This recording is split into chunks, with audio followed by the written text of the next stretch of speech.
ప్రాంతీయ ఉద్రిక్తతలతో ఇరాక్ విమానయాన సంస్థ ఆదివారం రాత్రి నుంచే కఠిన నిర్ణయాలు అమల్లోకి తెచ్చింది. 72 గంటల పాటు గగనతలాన్ని మూసివేసినట్టు వెల్లడించింది.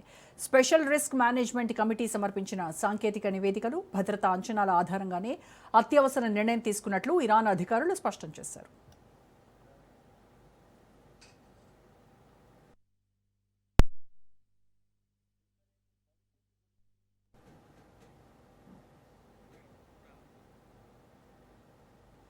ఇక టెహ్రాన్లోని భారత ఎంబసీ అడ్వైజరీ జారీ చేసింది. తక్షణమే ఇరాన్ను వీడాలని ఎన్ఆర్ఐలకు సూచించింది. సుమారు 1600 మందికి పైగా భారత పౌరులను ఇరాన్ నుంచి తరలించింది. ఇటీవల పశ్చిమాసియా దేశాల నుంచి 6 లక్షల మంది భారత పౌరులు స్వదేశానికి తిరిగొచ్చినట్టు విదేశాంగ శాఖ వెల్లడించింది. ట్రంప్ మాటలను ఎందుకు నెతన్యాహు ఖాతరు చేయట్లేదు? ఈ విషయంపైనే ఇవాళ డిబేట్లో మనం చర్చిద్దాం. డిబేట్లో పార్టిసిపేట్ చేస్తున్నారు senior journalist and senior analyst Bandaru Rammohan Rao garu. Rammohan గారు నమస్కారం. నమస్కారం రోజా గారు. రామ్మోహన్ గారు, ట్రంప్ ప్రతిదాడి చెయ్యొద్దు అని ఇజ్రాయెల్ను అంత క్లియర్గా వార్నింగ్ ఇచ్చినప్పటికీ కూడాను ఎందుకు లెక్క చేయట్లేదు నెతన్యాహు? పైగా నువ్వు చెప్తే నేను వినాలా అన్నటువంటి ధోరణిలో వెళ్ళడం అనేది ఎందుకు ఈ రకంగా ప్రవర్తిస్తున్నట్టు? అంటే ఇది ఒక వ్యూహాత్మక నిర్ణయం అనుకోవాలా, లేదు అని అంటే అమెరికాపై పెరుగుతున్నటువంటి ఒక పొలిటికల్ ప్రెషర్కు నిదర్శనంగా చూడాలంటారా? రోజా గారు, మీకు రాజ్ న్యూస్ ప్రేక్షకులకు నమస్కారం. ట్రంప్ మొండివాడి, అంతకంటే మొండివాడు ఇజ్రాయెల్ అధ్యక్షుడు నెతన్యాహు. అట్లాగే మరో మొండి దేశం అటు ఇరాన్. ఈ మూడింటి మధ్యన ప్రపంచం నలిగిపోతుంది, ప్రజలు నలిగిపోతున్నారు. ఎందుకంటే ఇప్పటిదాకా చర్చలు అనే విషయంలో చేసిందంతా వృధాగా పోయింది, బూడిదలో పోసిన పన్నీర్ అయింది. చూసినాం మనం. ఇజ్రాయెల్ అధ్యక్షుడు నెతన్యాహు మీద అడ్డగోలుగా ట్రంప్ మాట్లాడారు. నిజంగా దానికి రివెంజ్ తీర్చుకుంటున్నారా? మీ ఇద్దరు ఒకరైతే మేము ఊరుకుంటావా అనే మాట అంటున్నారు. ఏమైందంటే బీవీ మియా రాజీ హోతో క్యాజీ క్యా కర్తే అని ఒక సామెత. మేమిద్దరం ఒకటైనా మీరు ఏం చేస్తారని అమెరికా అధ్యక్షుడు ఇజ్రాయెల్ రెచ్చగొట్టాడు. ఇరాన్ మేము మాట్లాడుకుంటాం, మీకు సంబంధం ఏంది అని ఒక రకం చెప్పానంటే, నువ్వు జైల్లో ఉండవలసిన వాడి, నేను రక్షిస్తున్నాను, నీ అవినీతి ఆరోపణల మీద ఎప్పుడూ జైలు పోవాల్సిన వాడి నువ్వు అని చెప్పి మన ఇజ్రాయెల్ అధ్యక్షుడిని అవమానించాడు మన ట్రంప్ కదా. మనం మాట్లాడి దానికి రివెంజ్ తీసుకుంటున్నా అనిపిస్తుంది నాకు నెతన్యాహు. ఎందుకంటే ఈ మీ ఇద్దరు ఏకమైతే సమస్య మీరు చూసుకోండి, నా పని నేను చేస్తాను. లెబనాన్ మీద దాడి చేసి మొదలుపెట్టిండు. కొంతవరకు లెబనాన్ నుంచి వెనక్కు నేను ఉపసంహరించుకుంటున్నాను, హిజ్బుల్లాను కంట్రోల్ చేయండి అని చెప్పి ఇరాన్ కూడా వార్నింగ్ ఇచ్చాడు. కానీ హిజ్బుల్లా మా చేతిలో లేదు, మేము ఏం చేయలేమని ఇరాన్ చేతులు ఎత్తిన తర్వాతనే ఇప్పుడు ఇక్కడ మళ్ళీ మొదలైంది అంటున్నాను. ఇప్పటిదాకా ఈ గత 15 రోజులుగా ఏదైతే కాల్పుల విరమణ అనే పేరు మీద లోపడంతా ఉద్రిక్తతలు ఉన్నా కూడా కాల్పుల విరమణ ఒప్పందం కొనసాగుతున్నది అని పైకి సీన్ కల్పించారు. ఇప్పుడు పటాపంచలైంది. మీరు అన్నట్టు పౌర ఆవాసాల మీద నుంచి మొదలుకొని మొన్నటి నుంచి మొదలైంది. చూసాం కదా మనం. గతాల్లో ఒక విమానాశ్రయం మీద దాడి చేస్తే మన భారతీయులు ఒకరు చనిపోయారు, మరొక 16 మంది గాయపడ్డారు. మనం ఇరాన్ రాయబారిని పిలిపించి మరీ చెప్పాం, మనం నిరసన వ్యక్తం చేశాను కూడా, భారతీయులు చనిపోతున్నారని చెప్పి. ఇవాళ ఏమైందంటే మళ్ళీ మొదటికి వచ్చింది, కథ అంతా మళ్ళీ మొదటికే వచ్చింది. విడవమంటే కప్ప కోపం, పాము కోపం, కరవమంటే కప్ప కోపం అనే పరిస్థితి తయారైపోయింది. ఇప్పుడు అమెరికా చోద్యం చూసే పరిస్థితి అయింది. మేము ఇద్దరం ఒకటైనా మీ సంగతి ఏంది అని అడిగిన అమెరికానే ఇప్పుడు నిరుత్తరాలు అయింది. ఈ వరంగా చెప్పాలంటే నెతన్యాహుని ఏమి అనలేకపోతున్నట్టున్నారు.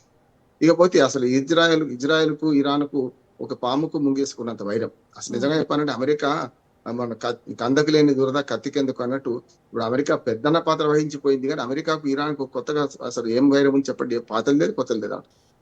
గతంలో ఇరాక్లో వేలు పెట్టినా, ఇవాళ ఇరాన్లో వేలు పెడుతున్నా, అంతకుముందు ఆఫ్ఘనిస్తాన్లో వేలు పెట్టినా, అంతకుముందు చాలా పూర్వకాలంలో వియత్నాంలో వేలు పెట్టినా అమెరికా దుందుడు చర్యల వల్ల నష్టపోతుంది తప్ప ఇంకోటి ఏం లేదు.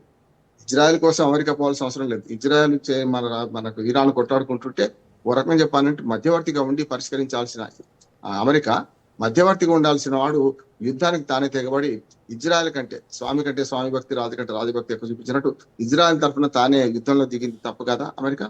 అందుకని ఇప్పుడు ఏమైందంటే తాను పెంచి పోషించిన నెతన్యాహును తాను ఆపలేకపోతున్నాడు. ఇవాళ సమస్య అక్కడ వస్తున్నట్టున్నారు. పోనీ ఆపలేకపోతున్నాడు, కనీసం నెతన్యాహుతో మంచిగా ఉన్నాడా అంటే అడ్డగులుగా తిట్టాడు. చూసాం కదా. ఇది ఒకటి కొత్త కూడా కాదు రోజా గారు. ఇప్పుడు మనకు అమెరికా అధ్యక్షుడు పనితీరు కొత్త కూడా కాదు. ఇజ్రాయెల్ అధ్యక్షుడు ఎట్లా ఆహ్వానించిండో మొన్నటిదాకా మనకు రష్యా ఉక్రెయిన్ యుద్ధంలో కూడా ఉక్రెయిన్ అధ్యక్షుడు జెలెన్స్కీని కూడా అట్లాగే ఆహ్వానించింది కదా. నువ్వు ఎన్నికైన ప్రెసిడెంట్ కాదు, నీ కాలం ఎప్పుడు అయిపోయింది, నేను కొనసాగించడం ఎక్కువైంది, నాకు అసలు యుద్ధం ఖర్చు అంత ఇస్తావా ఇవ్వవా, మీ దగ్గర ఖనిజాలు ఉన్నాయి ఉక్రెయిన్ లో, అవి ఇస్తావా ఇవ్వా అని బెదిరించిన వాడే కదా. అంటే యుద్ధం దేనికోసం చేస్తున్నాడు అమెరికా కానీ ట్రంప్ కానీ అంటే అక్కడి వనరులను స్వాధీనం చేసుకోవడానికి అంటున్నాడు. గాజా స్ట్రిప్ మొత్తం నాశనం అయిన తర్వాత దాన్ని అప్పచెప్తే మేము అక్కడ ఖనిజాలు తీసుకుంటామని. ఉక్రెయిన్ నాశనం అయిపోయిన తర్వాత ఉక్రెయిన్ లో మాకు భాగస్వామ్యం ఇవ్వండి, విలువైన ఖనిజాలను మీ దగ్గర అని అమెరికా డిమాండ్ చేస్తుంది కదా. అంతేందుకు ఇప్పుడు చాలా దేశాలను ఆక్రమించుకొని ఉదాహరణకు వెనిజులా ఉంది, వెనిజులాను ఆక్రమించుకొని అక్కడ ఇద్దరిని మనకు జైల్లో బంధించి తన దేశంలో అధ్యక్షుని భార్యను బంధించి ఇవాళ వెనిజులా చమురు అమ్ముకుంటుంది కదా. అమెరికా చేసే పని ఏంటంటే ఒక వెనకటి సింధుబాద్ సాహసయాత్ర లాగా మనకు రాబిన్సన్ దానిలాగా వెనకటి సముద్రపు దొంగలాగా ప్రవర్తిస్తుంది అంటున్నాను. సముద్రపు దొంగగా ప్రవర్తిస్తుంది అమెరికా అంటున్నాను.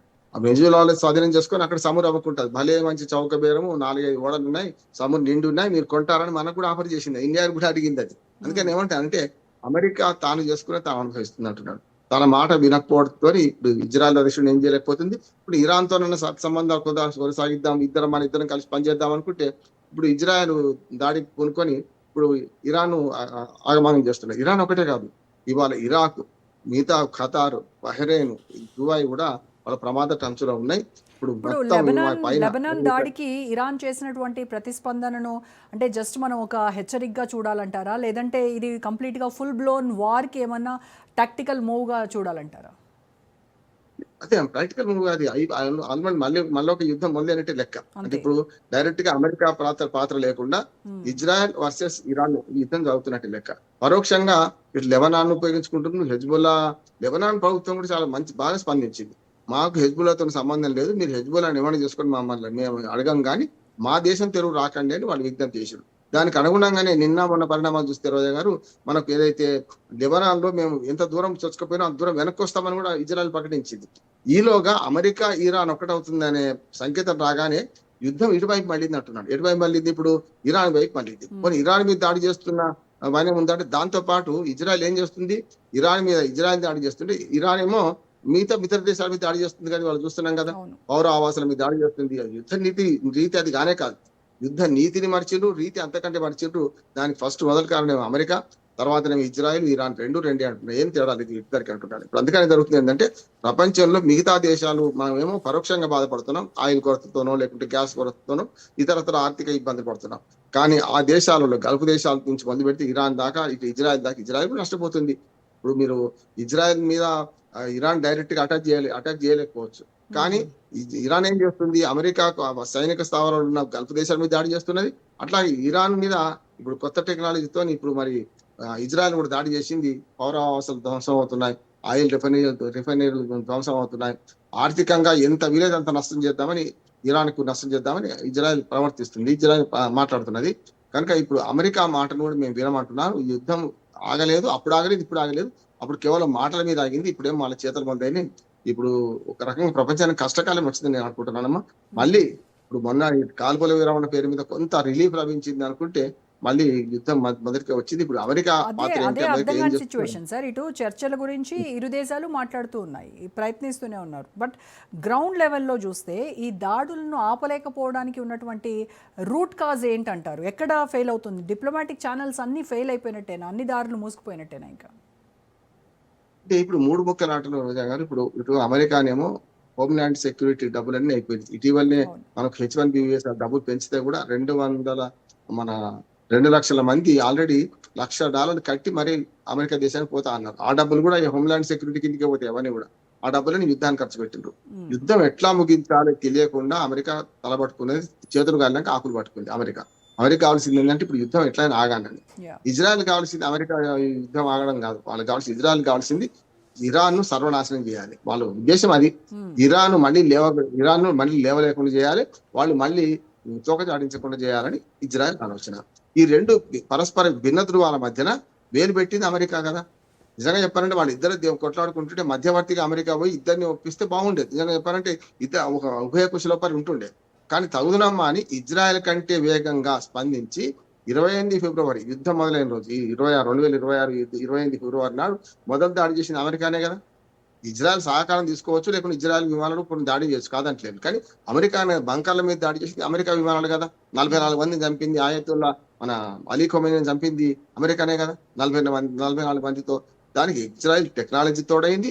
ఆఖరికి ట్రాఫిక్ సిగ్నల్స్ దగ్గర కూడా నిఘా పెట్టి ఆ తర్వాత ఎవరైతే ఈ 44 మంది సమావేశం ఎక్కడవుతుందో తెలుసుకొని చంపింది అమెరికా. ఒక ఇజ్రాయెల్ కాదు, ఇరాన్, అవును. మన అమెరికా కూడా ఆ పూర్తి స్థాయిలో దానికి మద్దతు ఇచ్చింది. అమెరికానే యుద్ధం మొదలు పెట్టింది అంటున్నాను నేను. ఉమ్. ఇప్పుడు మొదలు పెట్టింది అమెరికా, ముగిద్దాం అనుకుంటుంది అమెరికా, వద్దంటుంది ఇజ్రాయెల్. ఇప్పుడు ఈ మూడు ముక్కలాటలో ఇప్పుడు రెండు దేశాలే కాదు, అమెరికా నష్టపోయింది డబ్బుల పరంగా, ఆస్తి పరంగా పెద్ద నష్టపోలేదు. ఎందుకంటే అక్కడ అమెరికాకు పోయి వీళ్ళు దాడి చేయలేదు, అటు ఇరాన్ కూడా అంత దూరం దాడి చేయలేదు. కానీ డిగో గార్షియాలో ఉన్న అమెరికా స్థావరం ధ్వంసం అయిపోయింది. కొంతలో కొంత, ఏదైతే మొత్తం కాకపోయినా సరే కొంతవరకు అక్కడ 4000 కిలోమీటర్లు దాడి చేయగలిగింది.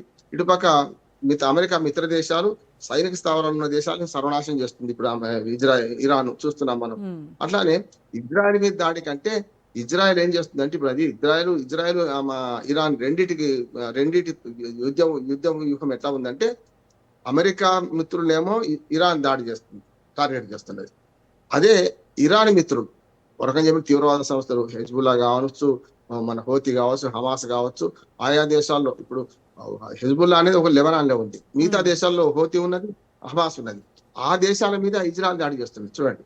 అంటే ఇరాన్ మిత్ర పక్షాలుగా ఉండా ఆ తీవ్రవాద సంస్థలు ఏ దేశంలో ప్రబలి ఉన్నాయో ఆ దేశాల మీదేమో ఇజ్రాయెల్ దాడి చేస్తున్నది.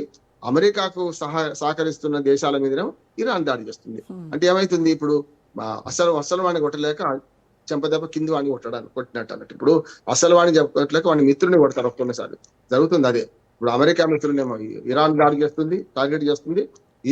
ఇరాన్ మిత్రులేమో ఇజ్రాయెల్ టార్గెట్ చేస్తుంది. దీనివల్ల ఏమైందంటే ఈ మూడు ముక్కలాట, మూడు దేశాల యుద్ధం కాదు, ట్రయాంగిల్ ఫైట్ కాదు ఇది. ఇంకో రకం 13 దేశాలు దీనిలో బలవుతున్నాయి అంటున్నారు. అవును. చిన్నవి పెద్దవి కలిసి 13 దేశాలు బలవుతున్నాయి. ఇది ఇప్పుడంతా ఆగేటట్లేదు. అసలు అమెరికా చెప్తే నెతన్యాహు వినడానికి వినే పరిస్థితులు లేడు అంటున్నాడు. ఎందుకంటే అంత దూరం తెచ్చుకున్నాడు, తెగేదాకా లాగిండు. ఇప్పుడు అమెరికా అధ్యక్షుడు చేసిన పని ఏంటంటే, నెతన్యాహుతో కొంత సంబంధాలు కలిగి ఉంటే బాగుండేది. నువ్వు దొంగవు, నేను అవినీతిపరుడు అని చెప్పి బహిరంగంగా మాట్లాడితే ఎవరైనా వినరు కదా. నువ్వెవరు, నీ లెక్క ఎంత పొమ్మంటున్నాడు ఇప్పుడు నెతన్యాహు. కనుక ఇప్పుడు అమెరికా చేతిలో కూడా యుద్ధం ఆపే పరిస్థితి లేదు. తాను ఏదో బయటపడదాం, బతుకు జీవుడా అని బయటపడదాం, ఈ ఇరాన్ తో మేము ఒప్పందం చేసుకుంటే అయిపోతుంది, ఇక వాళ్ళు కొట్టుకొచ్చామని మేమైతే సేఫ్గా బయటపడదామని అమెరికా అనుకున్నది. ఇప్పుడు దానికి విఘాతం కలిగింది అంటున్నారు. ఇప్పుడు దానికి ఏమైందంటే, ఇజ్రాయెల్ కనుక తన దాడులు ఆపకపోతే ఖచ్చితంగా అమెరికా ఇంకా ఎక్కువ నష్టపోతుంది. ఇరాన్ ఎట్లా నష్టపోయింది, నిండా మునిగి వాడు చాలా ఎక్కడిది, వాడు నిండా మునిగిండు, అన్ని రకాలకు పోయిండు, ఇవాళ గెరిలా యుద్ధం సిద్ధమైండు, కనుక సమస్య లేదు. కానీ అసలు ఆ సమస్య ఏంటంటే, ప్రపంచంలో ఒంటరైపోయింది అమెరికా, ప్రపంచంలో డబ్బుగా కోల్పోయింది అమెరికా, ప్రపంచంలో అత్యధిక అప్పులు గల దేశంగా అమెరికా తయారైంది.